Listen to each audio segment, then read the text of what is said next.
Topic for today discussion is decalcification. What is decalcification? De means removal, calcification means calcium.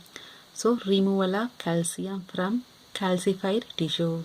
The tissue which contain the calcium are deposited into the tissue in abnormal conditions. Calcium is normally present in bones and teeth. Calcium may also be present in normal tissues in pathological conditions like necrotic tissue in tuberculosis, infected tissue, lymph nodes. Removal of calcium salt by action of acid, gelatin or electrolytes. How we will remove? By the action of acid or gelatin or electrolytes. So, decalcification is recurred in bone specimens or teeth or teratoma containing bony tissue or calcified arthroma, etc. So, the decalcification is recurred bony specimens, teeth, teratoma containing bony tissue or calcified arthroma, etc. Such tissue must be treated to remove the calcium and phosphate salt which are deposited in them. So, it must be treated to remove the calcium and phosphate salt.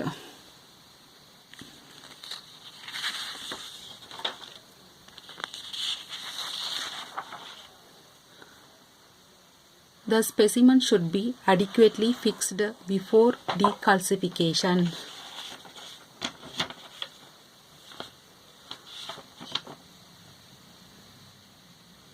All the bony specimen should be adequately fixed before decalcification and fixative used.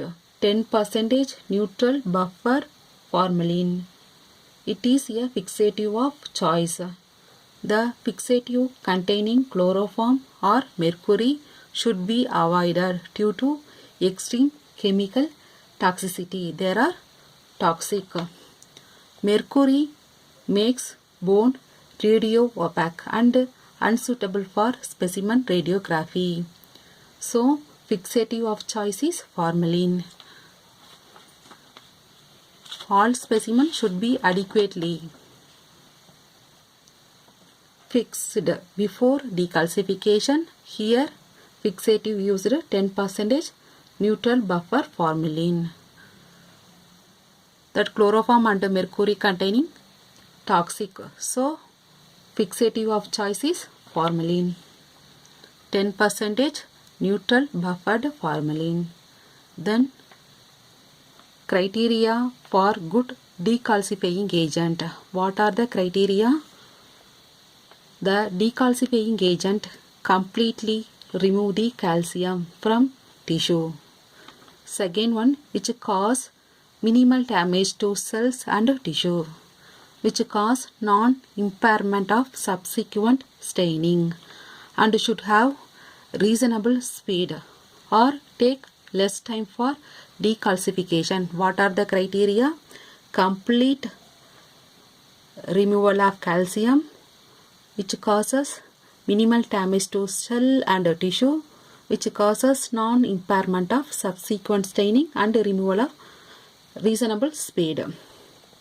Then, choice for decalcifier used depending on their urgency of case or degree of mineralization of the tissue, the subsequent staining technique required. Choice of decalcifier, urgency of cases, degree of mineralization and staining technique.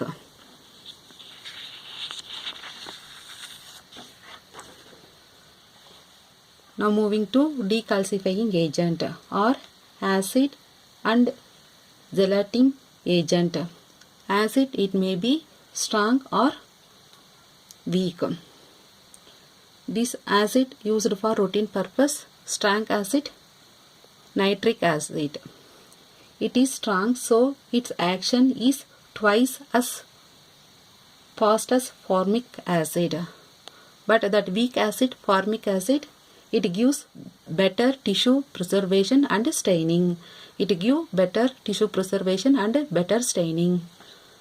Then other calcifying agent also we are using.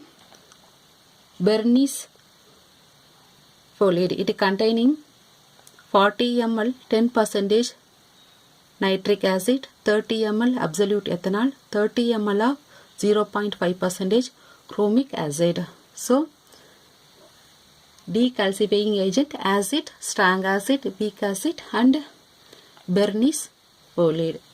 Then gelatin agent EDTA used.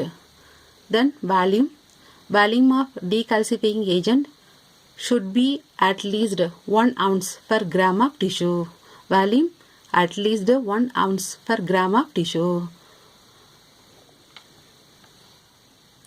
So the decalcifying agent should be changed once a day until decalcification is completed.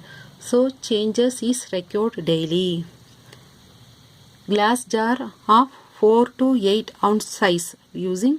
They should be glass platform supported by glass rod frame in the jar. Volume of decalcifying agent at least 1 ounce per gram of tissue.